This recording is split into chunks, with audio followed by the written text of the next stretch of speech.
for Lisbon. The plane, a twin-engined Airbus A330, is being flown by a young co-pilot, Dirk de Jager, and an experienced captain, Robert Pichet. The flight deck of the A330 is ultra-modern. Banks of computers connected to over 100 onboard sensors constantly monitor the operation of the plane. On this night, the computers assist the smooth takeoff of Flight 236. 236 Heavy, follow A320 Air Canada. Turn left on Romeo and hold short on 24 right. Roger, follow A320 Air Canada, left on Romeo and hold short of 24 right. With the crew of 13, Flight 236 has 306 people on board. Transat 236 Heavy, cleared for takeoff. 240 at 8, cleared for takeoff, 24 right, Transat 236 Heavy. At 10 minutes past 8, the Airbus A330, loaded with over 47 tons of fuel, left Toronto for Lisbon. V1, rotate.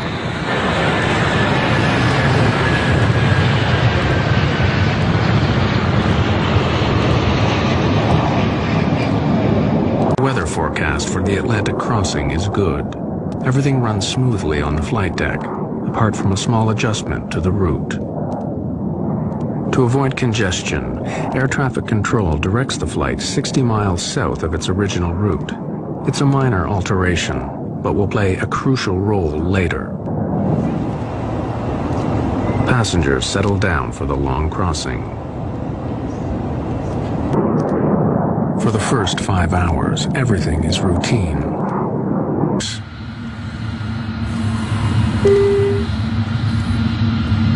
Look, we're getting a warning signal. Oil temp low and oil pressure high on number 2.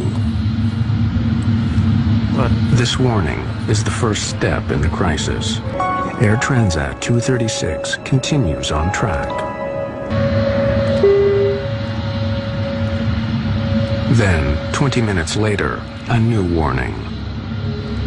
Fuel imbalance warning. The Airbus 330. Most of the fuel is in large tanks in the wings. The computer has now detected that the fuel level on the right is now significantly lower than the left.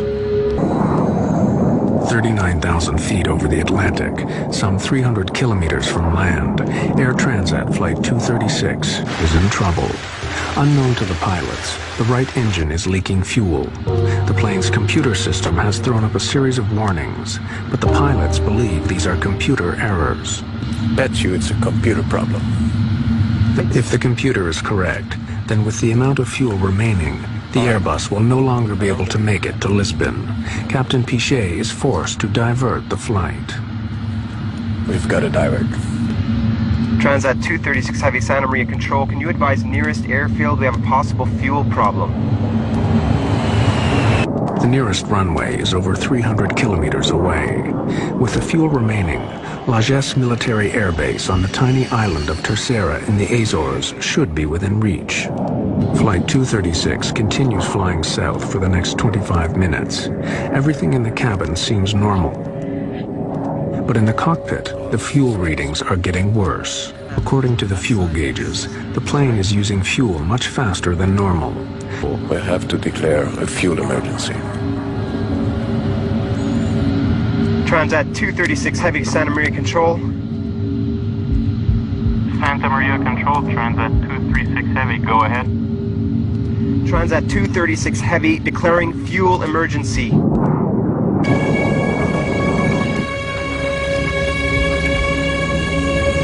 The right-hand engine runs out of fuel and cuts out.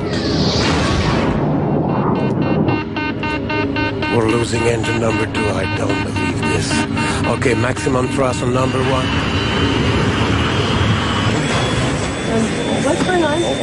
We'll descend to 33,000 to control our speed. 236 Villages Tower, we have lost one engine flame out. Roger, Transat 236. We can see you on primary radar. You are at 135 nautical miles from Lajes Field. But 13 minutes after the right-hand engine cut out, and with 157 kilometers still to go, the left engine begins to fail. We're losing number 1. Mayday, mayday, mayday. We have lost both engines due to fuel starvation. We are gliding now. One of the most sophisticated airliners of the modern era, carrying 306 passengers and crew, is now nothing more than a giant glider, drifting steadily down towards the ocean. Without power, the plane loses 1,000 feet in height for every 5 kilometers it travels forward. They can reach the Azores, but if the pilots make a mistake, they may face a forced landing on the water. We have to ditch in the water. Prepare the cabin. The cabin's slowly depressurizing. We need to put our oxygen masks on. The loss of engine power means the cabin will soon depressurize. Oh.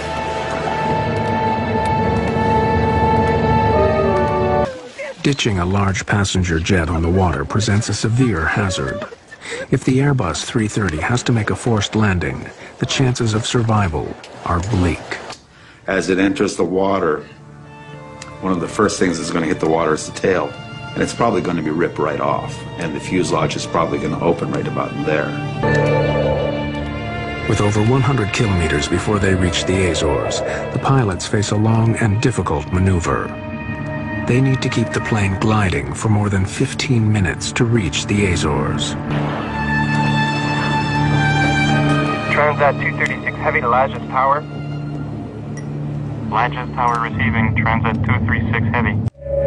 On the ground, emergency services prepare for the crash landing of a fully loaded airliner.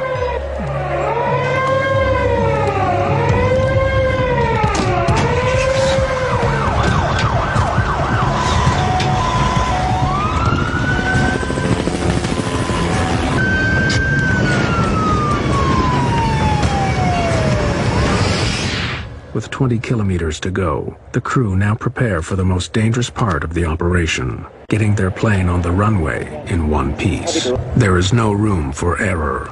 Without power, the pilots have only one chance at landing. As they approach the runway, their speed increases dangerously. Too fast, and they could run off the end of the runway.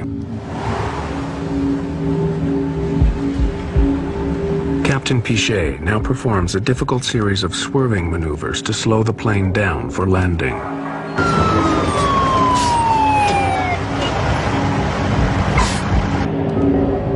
The crew line up the giant Airbus for the final approach.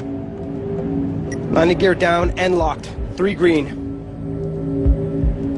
No flaps. Only the emergency brakes. No spoilers, no reverse thrust. Alert the cabin. Cabin crew, 1 minute to landing. Vertical speed at 3,000 feet per minute. We're going way too fast. And the speed's increasing, 203 knots now. It's way too fast. But even if the crew can get the Airbus on the runway, they face a further problem. Without engines, the normal procedures for braking are severely restricted.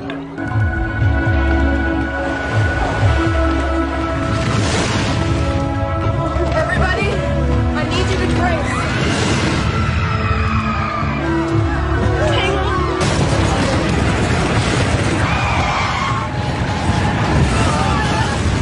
The Airbus hits hard at high speed. The tires have blown!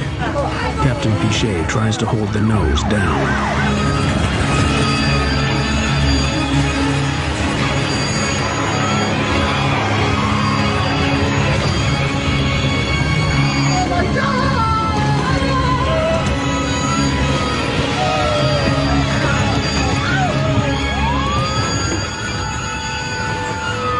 After bursting 8 tires, the plane finally stops in the middle of the runway. What we say, we made it!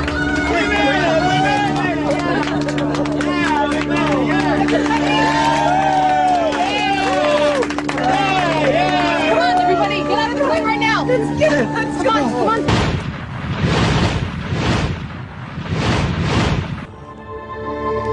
Pichet and de Jager had flown their Airbus without power further than any passenger jet in history. As news of their remarkable achievement spread around the world, they found themselves reluctant heroes. The Transport Canada investigation into Air Transat Flight 236 discovered that basic maintenance errors had led to the fuel leak. Air Transat had accepted responsibility and were heavily fined. Only because air traffic control initially sent the plane 60 miles south to avoid congestion was it close enough to the Azores when the crisis struck. Otherwise, it would have had to ditch in the ocean. The Portuguese investigation remains unpublished.